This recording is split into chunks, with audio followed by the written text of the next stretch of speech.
Ndichikutambirai zvekare pano paHatirari 263 pano pachenge chikuzivisai manews updates ezvinhu zviri kuitika munyika yedu yeZimbabwe. Tichingoti Christmas box kwamuri mese kune vari kuona this video. Ndofunga kuti ushamisika uchiona Hatirari achiposta musi weChristmas. Ndikuitira kuti usazosarire maupdates achiona kanoma latest ari kupisa zvaizvezvi muno munyika yeZimbabwe.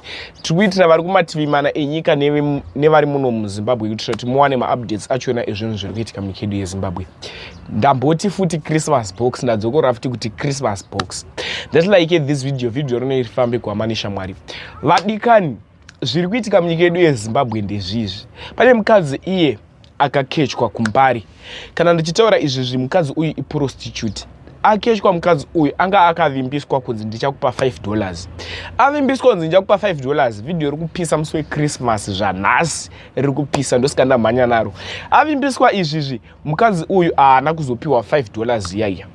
Vadikani kana uchinge uenda pabasa pemunhu ita zvamawirirana pabasa remunhu. Kana mapedza obva wabhadharawo munhu mari yake.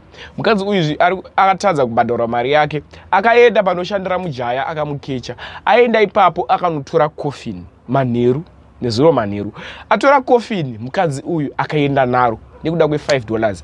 Zvandichaita dauisire video mapedza kuona video tazvorofuka comment section. Izvo zvinotyisa zvinokashikamadza kuti iwe unozoona tora coffin unoda kurishandisei coffin iwewe ndiwewe.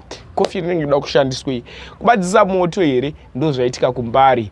Ndokumbura kuti zvonofuka comment section nekushare this video kuamanisha Mwari. Zvada kuita munguva ino ndatione video asi muve neChristmas yakanaka. Ndati drivei mune zvakanaka. Ndatisa drivei takadhakwa. Tirambe futi tichisangana pano paHatirari 263 kusvika 2025 tiri tese. Atidi kushayana vadikani, upenyu hwako hwakakosha. Ndatifambei mune zvakanaka.